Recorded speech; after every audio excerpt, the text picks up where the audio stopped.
This daydream moment is, to me, always one of the moments of delight to play. Because when I was a young student in the Paris Conservatory back in the last century, I used to practice both sonatas, Mozart's K310,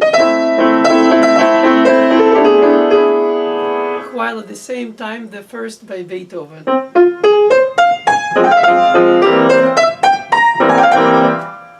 But both have in common to have this middle, slow F major movement. And they both chose it in an aria genre, and both with a sense of ecstatic wellness. It's we are one with the nature. We don't fight the nature, we don't suffer in this movement. We're just well. Except I wasn't very well, because when I was performing it as a student, I started the one slow movement of the sonata, in case it was, for instance, Mozart's K310, and because of the subconscious memory of the slow movement of the first sonata in the same key, the same meter, in the same mood, in the same aria setting, I switched to the other one in the middle of the sentence or phrase of the opening of the Mozart one. I sort of merged into Beethoven. And it took me about a page or so to realize that I was on the wrong track. But because the music is so incredibly, as I just played for you both of them in a row, purposely for that demonstration, I was just not even aware until all of a sudden I was aware. And I was desperately trying to elaborate a pattern to return back to the Mozart before I was hoping the audience notices, which was already at that point obviously a lost cause, because those who know knew, and those who didn't know were perhaps fooled. But it wasn't my intention. And I realized after that experience, which was bittersweet, more bitter than sweet on the spot, how much this kinship between composers is touching. And I find that to be the case even today. So I didn't display the scores in front of me for that specific purpose, because I didn't want, now that I know what can happen, to happen again. I just wanted to play for you the Mozart and the Beethoven, one by next to the other, side by side, not mixed.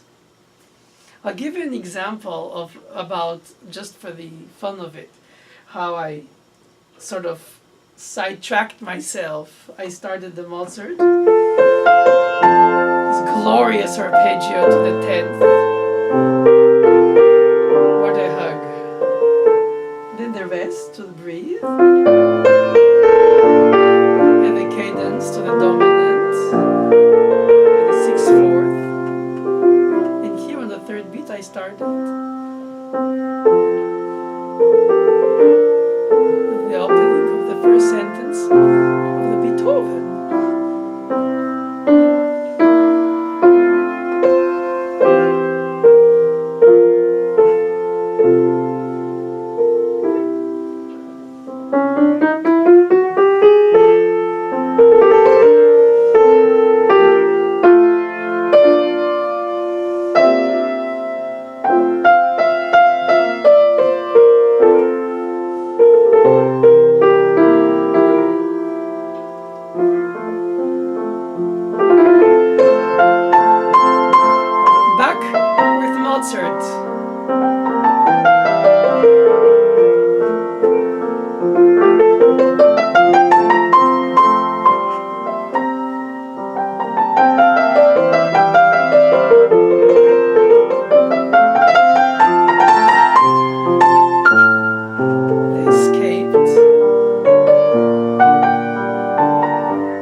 understand how deceivingly easy it is to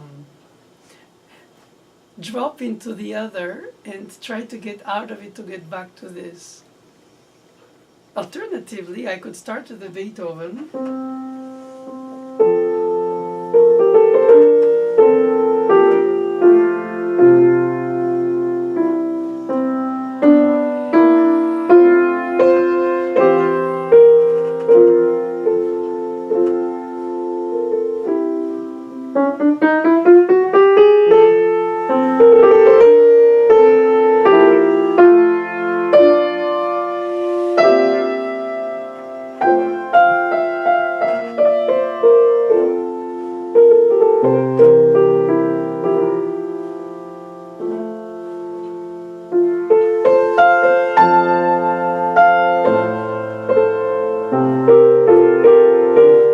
Now it's Mozart.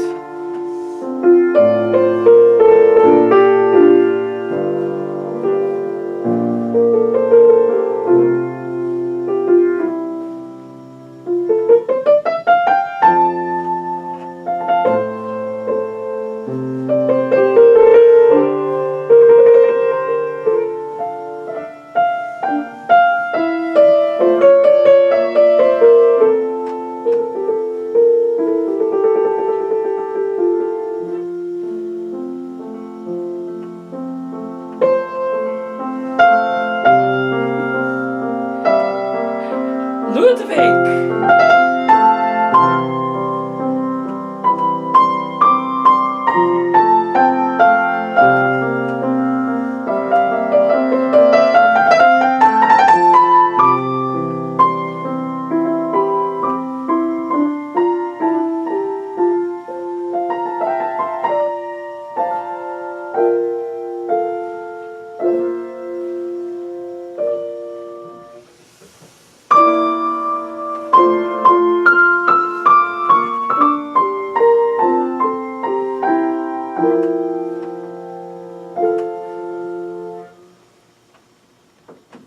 Sonatas were published by the same publisher in Vienna in their time life. Well, actually, it was published for Mozart just after he died, 1792. Artaria is the publisher of Mozart, and Artaria in Vienna in 96.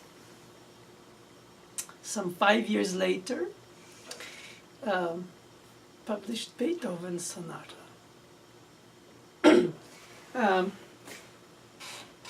There's nothing to it more than the touching kinship that is making you feel like you're in the same musical world. I would say language, I was going to say, but there are some little differences still within the language, though it's probably, I would say, the same ecosystem. Of course, Beethoven goes to the relative minor as a B section, with his signature two parts thematic material around an accompaniment in the middle of the left hand, the right hand crossing over, and creating a dialogue second theme or second section, B section.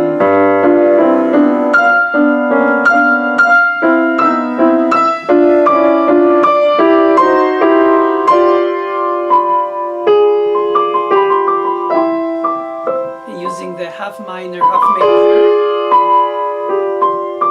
to cloud the sunshine which comes back.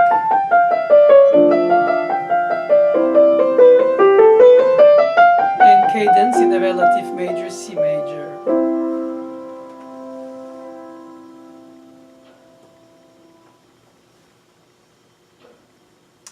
Well, it's not relative major, C major. I'm saying something wrong, I'm sorry. It's the dominant of the relative. But anyway, be it as it is, in Mozart, he also starts in C major, the development or B section.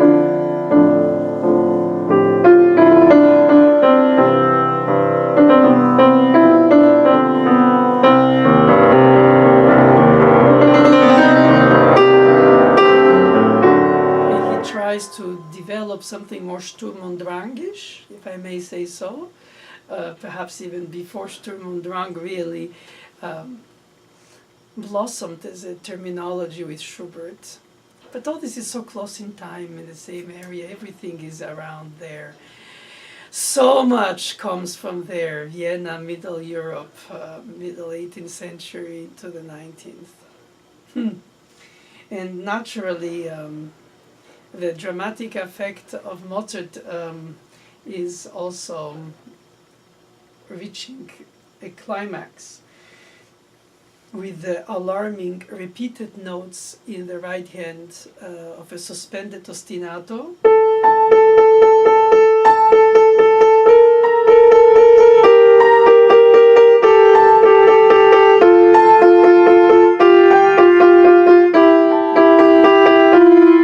Played suspensions, which are de facto officially projecturas, have this escaped echo on the top octave, more like a bowing. Tium, pom, pom, pom, pom, tium, pom, pom, pom, pom. He uses that in the quartet in D minor.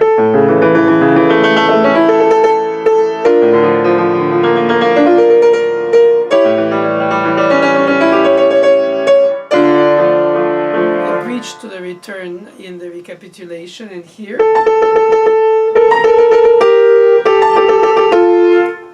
of course keyboard wise, nevertheless the repeated notes have this insistence, this energy, this drive with the bow that leads to the meaningful dissonance of the next downbeat.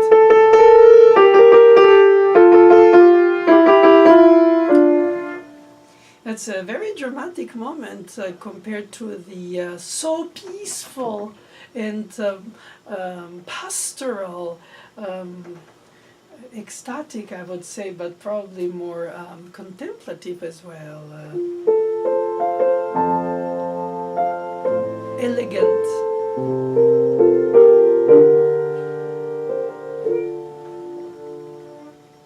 Elegant movement. To get to the... It's very close to what he does in the development in the first movement of this sonata.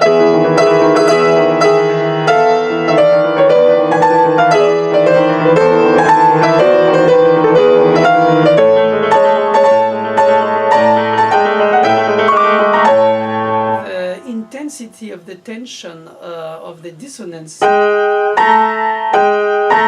between appoggiaturas and suspensions, and a sequence rising from by fourths, so it builds up even more the drama of this alarming pain. We often associate naturally to the fact that he supposedly and provenly actually wrote in Paris when his mother died during his teenager's second trip to Paris. And he buried her at the church Saint-Eustache, where they were having a rental next to it, and where Rameau is also interred. And it could be that this early sense of connecting one's personal grief as an artist with the artistic oeuvre of one's is here in a very early example. Of course, it is much more so in Chopin's Revolutionary Etude.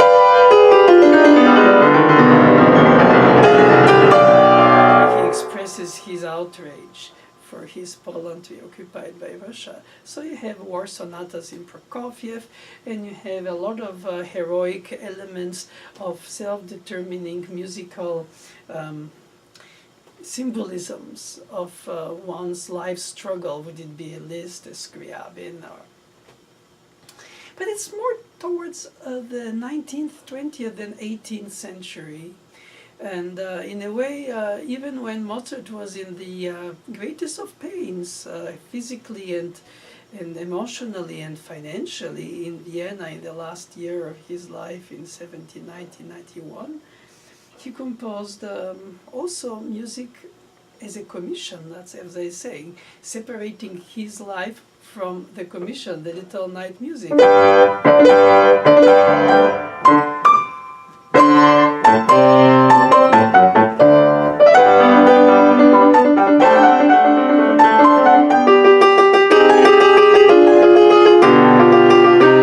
No alarming drama there, and he could have, but he didn't, since it was a commission, and he did. Perhaps this sonata K310 was a more personal statement, and while the development of the first movement, which is starting tragically,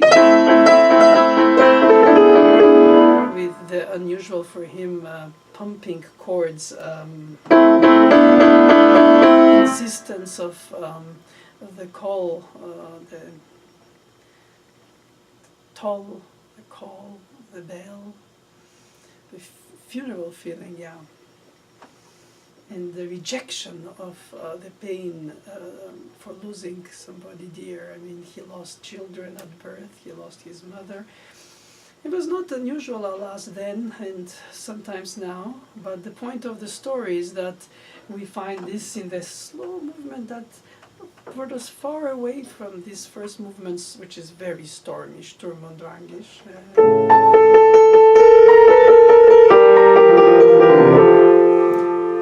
Beethoven opts for the dialogue in D minor, with the chromaticism in the thirds, but it remains a contained pain expression.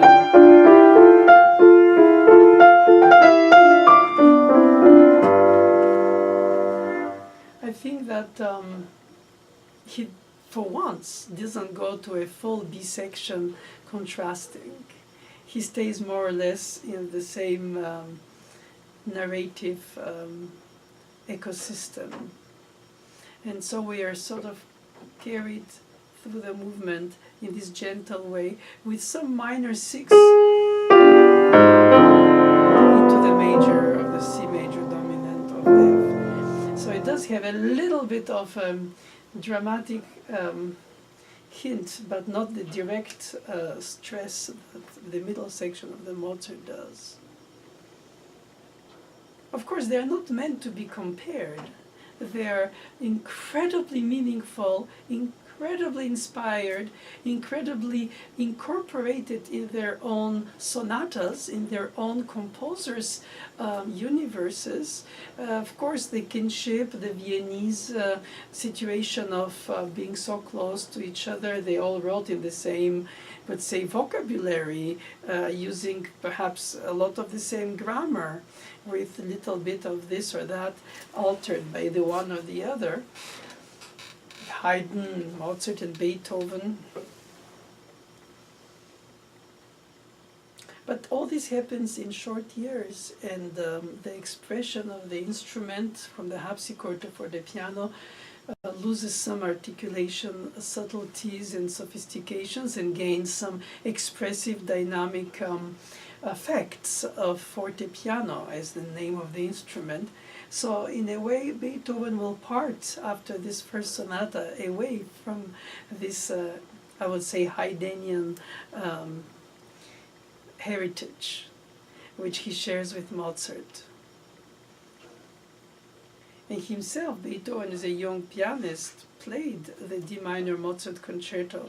So we know that not only because he was in the air that he knew about this, but he really knew about Mozart's music very much.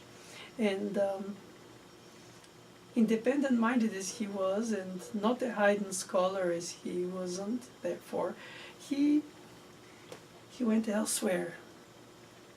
The only regret we nourish is, where would have Mozart gone had he lived also as long as Beethoven, let's say, another 25 or so years. Eh oui, ça, on ne le saura pas. We won't know it. It's easy to imagine and start to daydream, as I love to do with improvisations, because then you start pushing the envelope a bit further and saying, what if I externally now add my expression to what I love from having received from their idiom. It's like creating a language from theirs that at the same time mirrors theirs. I could do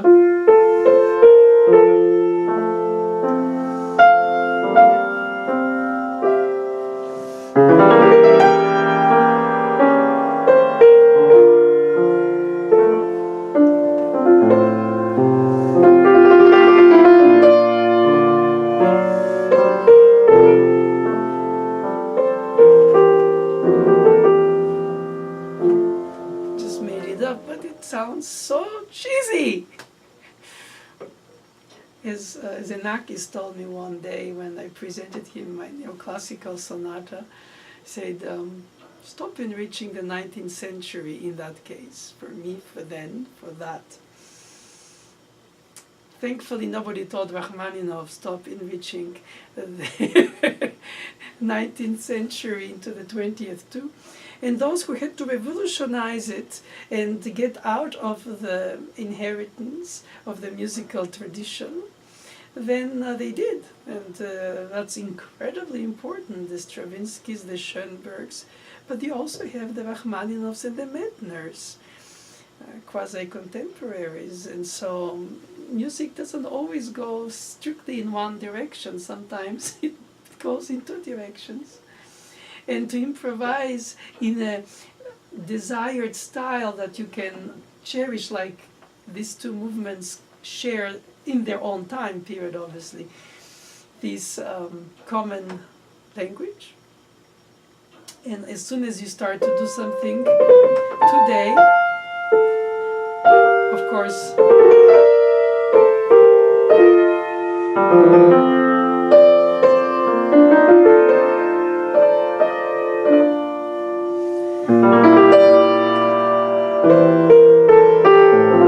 try to stay within what you think stylistically is the boundaries of what, even audaciously when they broke some of the rules, they stayed within. They didn't go something like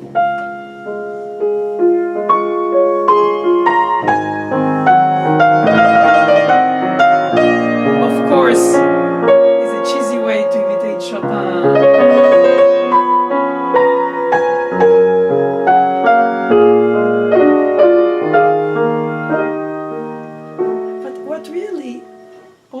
Mesmerizes me is to imagine that had they lived longer, they would have met in musical terms with this type of music. What would have Schubert written in the late old life that he didn't have? What would Mozart have become in musical language through the times after his, where Beethoven, in fact, in Vienna, blossomed? They might have connected or perhaps mirrored. I don't think they were exploiting a musical language expression's development, since they mostly worked on survival, writing each commission to fulfill it with this beauty that they put into it, as the melody, the harmony, the contrapoint, the fugue, the everything, or any of these arias in this case. They fill it with beauty and meaningful inspiration, and that's what they're commissioned for, and that's probably why the others who were not as famous today, and for some time might be that they would have been also forgotten, but perhaps unfairly so for the others too. Who's to know all the repertoire of each time period? No matter how much curious you are, you end up by not knowing much, or just sort of scratching the surface of a time period's creation.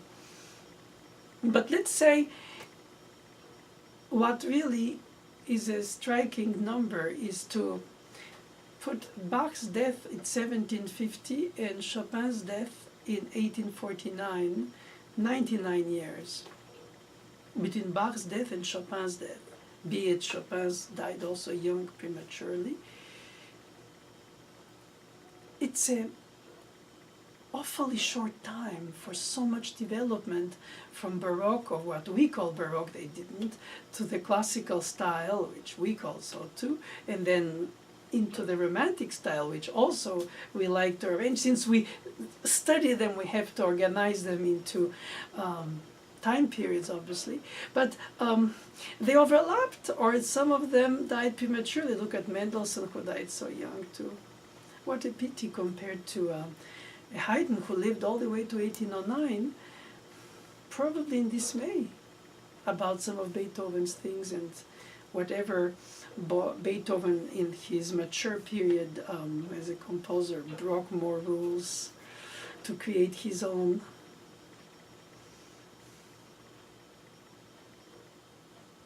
Probably there would have been a sense of incomprehension had they survived to see how music evolved away from what their idiom of their, or the ideals of their youth was. I read that Poulenc attended a Boulez sonata premiere in the end of his life, in the early 60s of the 20th century.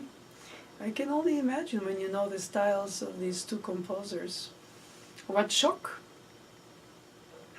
it must have been for Poulenc to discover where music also adventured to go. So perhaps it would have happened the same way had they overlapped by living longer and developing their own grooves, and perhaps crossing the grooves, perhaps imitating, perhaps just sharing the common material. What I find it fascinatingly touching, really, is that we are now centuries away from the conception of these two incredible slow movements, and we can rejoice at the comparison of them. So what do we do with that information? Do we say, oh, Beethoven was influenced, oh, Beethoven borrowed, oh, Mozart was ahead of his time? No, I think that there's a certain sense of continuum before changing directions or styles, as did Stravinsky in the 20th century many times. José Boulanger used to tell me, as soon as he made friends who loved a certain style of his music, he would surprise them by writing something totally in a different musical language and lose those friends. And I think that sometimes we are, because we're in distance with the dailiness of then, when Mozart and Beethoven composed these pieces, we tend to look at them with our eyes from the after. We came after this, but we study it, we enjoy it, we record it, we write about it. So we take the time to go to the depth of what is the meaning of all of that for them, and how they treated the B section, how they treated the return, the recapitulation, the decoration, the ornamentation, the trills, the desire to create operatic effect of an aria within an instrument that had relatively longer decay, but not that long for the slow movements flow of the long values and stretch. And then how do you do after a long line and a long value? Then you have to exit it at the moment of decay. And if you're not careful, and you still hear it vibrate as a soprano,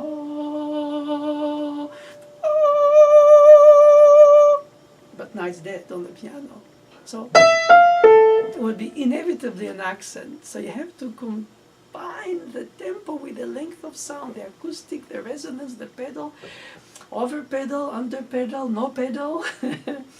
It's so many choices that have to be done to find the right tempo, for the right traction, for the right natural feel of the flow. And the exit from the long note at its decay, and rebuild the energy in the exit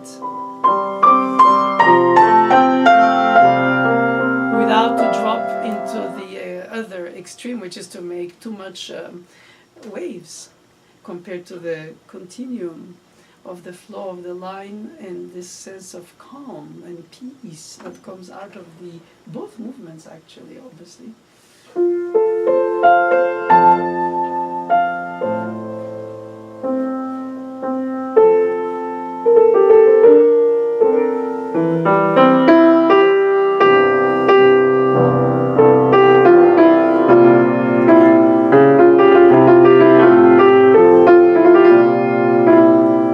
I'm navigating almost a bar in each of the two pieces.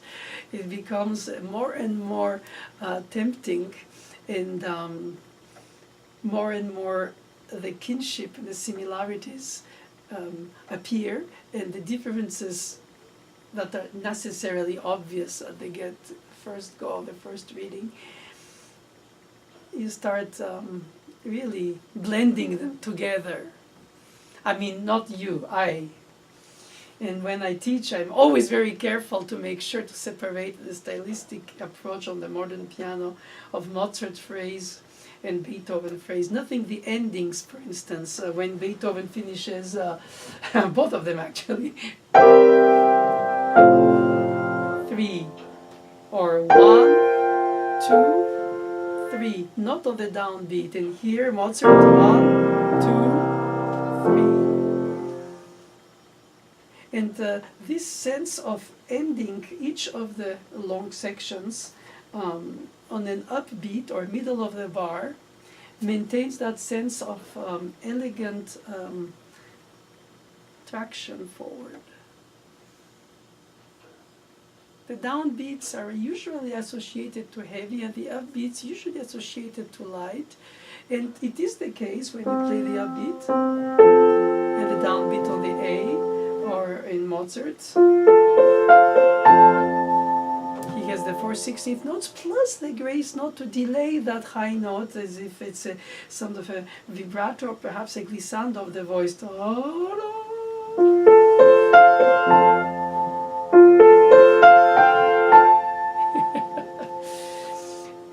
But nevertheless, the downbeat should be not heavy, because if it is too heavy, then you sort of start-stop. Or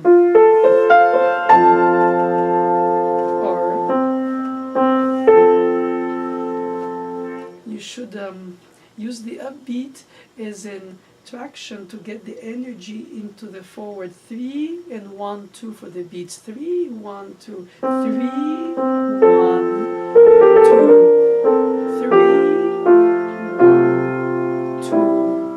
3, the bridge, and 1, into 2, into 3, into the next one, which is probably the first cadence, a little heavier, but not too much, so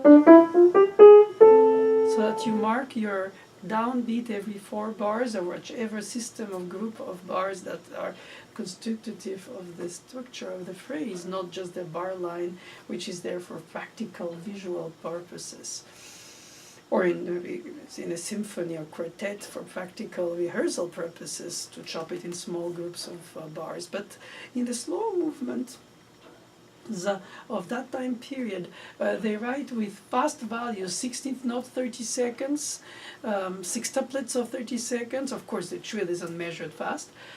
Nevertheless, there are Andante cantabile for Mozart and Adagio for Beethoven. Of course, both of them indicate this without the metronomic marking, since it's only in the 1820s, way after Beethoven becomes already close to his own death, alas, and Mozart is gone for a longer time already, that Melzel markets in Vienna, in his store, the metronome.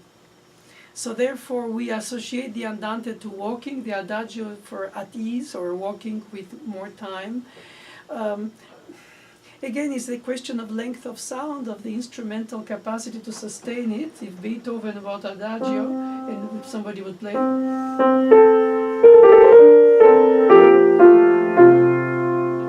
besides being impossibly fast for the 30 seconds,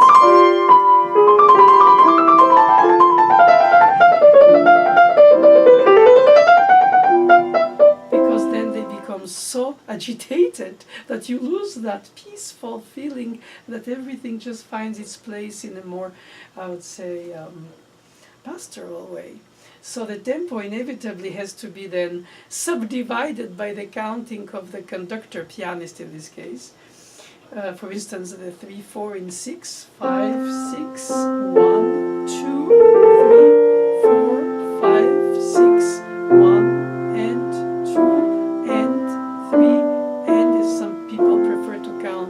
the beats with and for the subdivision of the eighth note when it's slow, and or 1, 2, 3, 4, 5, 6 for the eighth notes. But the point is when you play the beginning of the sentence and you try to find where it leads, even if it's stretched in its well-being of ecstatic contemplative mood, is to play it andante, perhaps moderato, as a test to see how and where does the natural flow of the tension release of the phrase melodically and harmonically correspond. So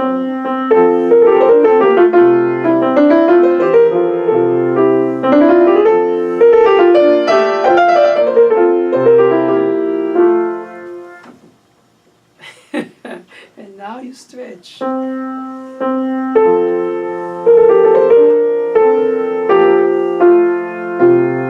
And if you sound like you subdivide in your head,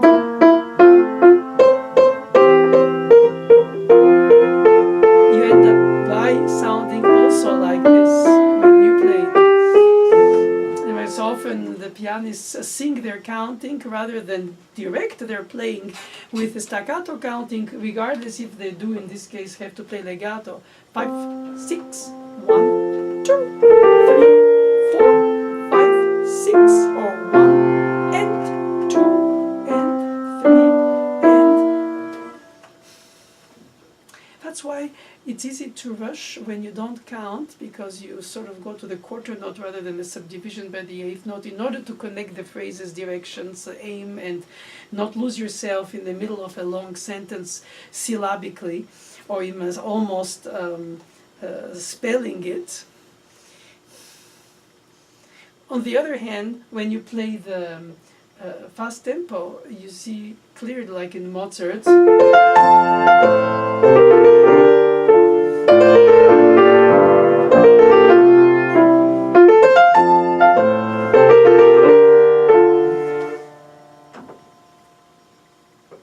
it's easier said than done to stretch and at the same time keep the shape and the direction and the flow. Gentle, but without, obviously, fragmentation nor accentuation for the loud downbeats or lighter upbeats.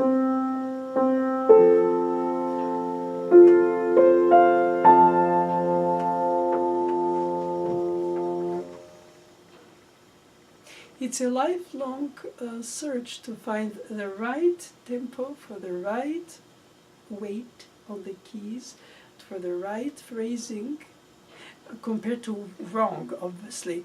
And the wrong would be to play fast, because it's not the style and the mood of the genre. But if then you play too slow, you lose the meaning of it. It doesn't have to be just beautifully carved notes for the purpose of it, but it has to be meaningful beyond prettyful. Well, it has to be prettyful. That's Mozart in the middle section uses the repeated note staccato, spaced by the accompaniment, purposely not. So he wants it to be sort of like a moment of playfulness. It's almost cunning. And when the left hand replays it, then you have the trill on the right hand.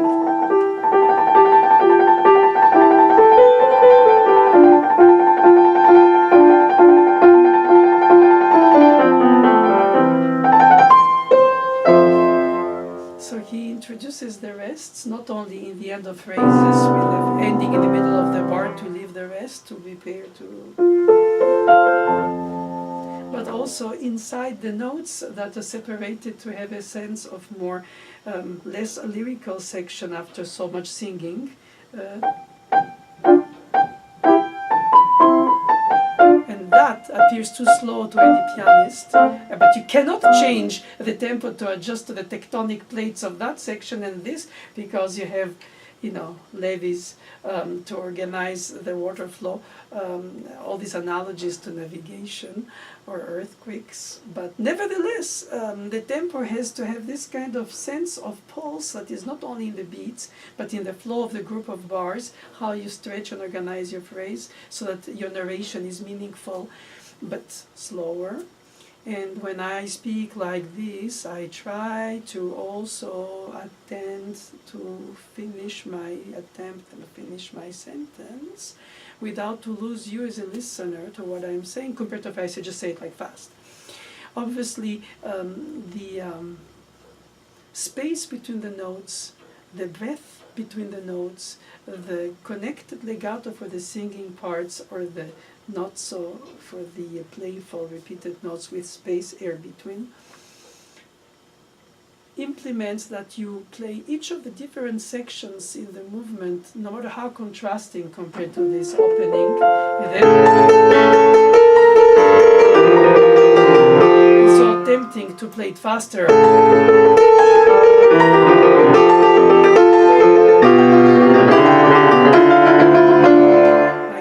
In his fantasy in C minor section. But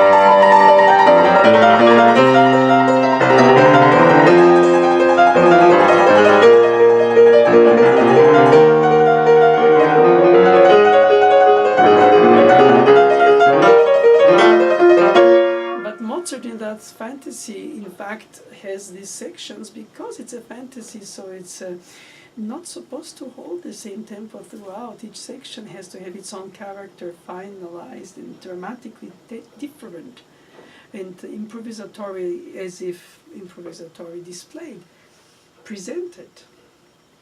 But in the sonata, the very fact it's a form that defines the piece and not the mood, regardless if it's his mother's death or not. We have this dramatic effect, but it's a sonata. Therefore, we have to tend to search for a unity in the pulse and try to play not too slow for the opening and not too fast or I mean, one can argue, why do we have to keep the same tempo? Why don't we adjust to the moods that are expressed in the sections in the sonata as well? Well, I think the coherence of the devil's advocate I've been to myself now in order to prove what I think should be is that you have to have the illusion that the structures hold and that the interiors change, but the structures hold. And so you could have a different interior in the section of architecture compared to others, but you cannot have it to the point to which it won't hold and basically collapse. And I think that the sonata as a Haydn form of the Viennese first school, as we call it, was this coherence to integrate the different characters of thematic materials within a form that is unifying the whole thing as a GPS that you give to the audience to follow where you are in the piece, even if you don't know the piece as an active listener, but then you know where you are because you've heard development, you recognize the second theme in the principal key in the recapitulation, you know you're towards the coda after you had heard the exposition with the repeat or without the repeat for some, architecturally one can argue that the repeats in the time were not always played, and sometimes they were. Perhaps, what I know, I wasn't there, right, you would say, in a very uneducated way, as I provocatively say. But the fact is that proportions were important, and therefore structures and symmetry and man-organizing chaos of nature. And so the sonata form is really the form. And Ravel was quoted to admire Haydn the most, and he used to say when asked why, that he managed to compose all his music without to need to get outside of the form. So the intensity, the emotion, the drive, the exalted jubilation, all these incredibly important expressions of humanity are within the form. And of course, progressively Beethoven, after towards the rest of his life will develop a sense for breaking the form and not needing to express himself through these formal ways. But originally in his earlier works he did. Chopin wrote only 4 movement sonatas, so it's a proof that he stayed also formal and Liszt didn't. Does it make Liszt more modern than Chopin? Probably, but do we even compete or compare that? Does it matter? I mean, of course, they are giants and bring us so much of their humanity for us to share with you. Individually, that we don't have to compete and say, oh, his is progressive or he's regressive or he's enriching the 19th century or 18th century. I mean, Chopin writes trills and mordents in his notation way after the Baroque, so you would think, why didn't he write grace notes or written out the rhythmical notes like Liszt did, unmeasured, or Beethoven very measured. I mean, they have different ways to express this progressive freeing. Schumann himself in the Carnival is one of the first times where he changes a meter inside the piece. 4/4 inside all these groups of 3/4. That was unusual. Most of the time they used always equal group of beats in the bars, but the music was freely overflowing them. And hemiolas, and starting on the upbeats or middle of the bar, and then sort of creating a sense that you're transported in emotional or intellectual waves as a listener, rather than organized always in a predictable pre-cut cake, which is charming compared to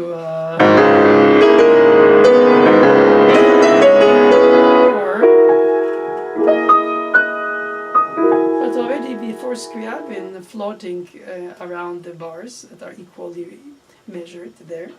Stravinsky changes a lot of meter in each bar almost, to always start with a downbeat. 1 2 1 2 1 2 3 1 2 3 4 1 2 3 1 2 3 1 2 3 4 1 2 3 1 2 3 4, but it's always the one. And here is the upbeat to the downbeat, and then you arrive at the downbeat after 4, 8, or 16 bars, sometimes extended or less, but in the structure you still feel a sense of balance. And that sense of balance is in the pulse, so that's why probably it was customary to try to find a tempo where you can play the fast 30 seconds, the unmeasured trill, obviously, the repeated note in sextuplets,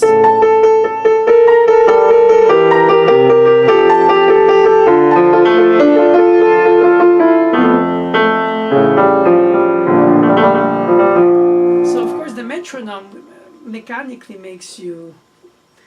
tames you in your initial intuitive expressions of the music according to each section's expression, but then it says, keep your tempo. And so you have to be able to play it without the metronome after you checked with it, and still implement very intensely the expressions of each section. And you would be surprised how often the great artists we admire do not keep metronomically the tempo in their performances, but we feel when we listen to their playing that is very stable, while free. So how? Is there a way that they can give an illusion of a tempo, small changes to adapt to sections, and then a clever bridging return to re-emerge into the original tempo according to the texture, the flow, the instrumentarium, and everything? I mean, of course, with experience you learn how to negotiate these tiny bit freedoms, because you know where, if it's a busy section with many notes, it won't appear too slow or too fast if you slow down just at a given moment before the theme comes back, because if not, it seems like try to adjust. But it's too obvious when the thematic material comes back and say, wow, it's too slow now. I slowed down and all the other things happened since the beginning. So you go back to the metronome or the counting, independent from your playing, and then you try to organize all this. But, whew,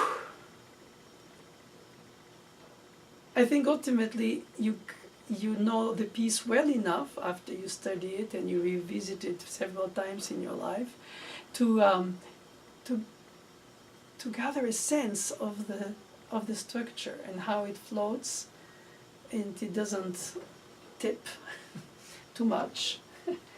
And you create a sense of inner tracks. I like to, in my many analogies, to imagine that you're in the desert with the sand and with a stick you make imaginary tracks which are visible till the wind takes the way of them, so it's ephemeral, and then you put your own train of thoughts on it.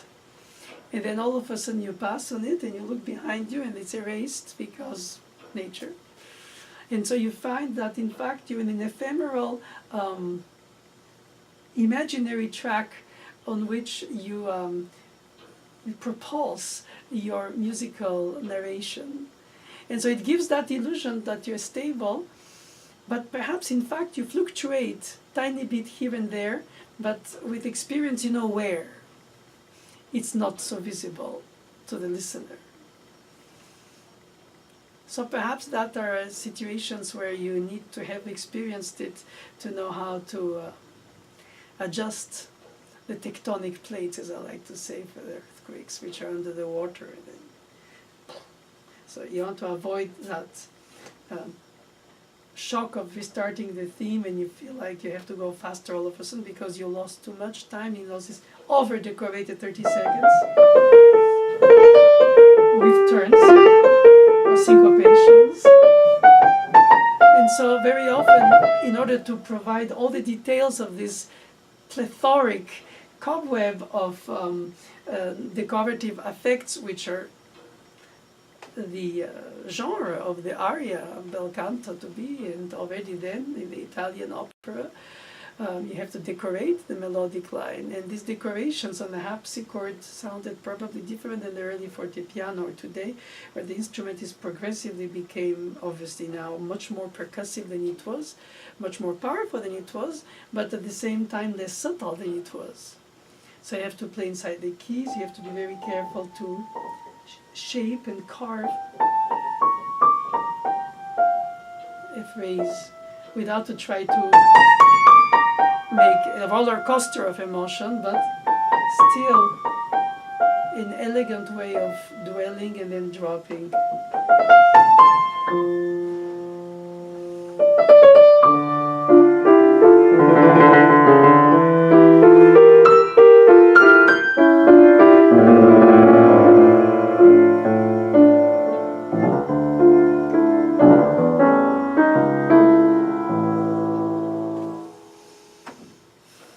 Thank you, Ludwig.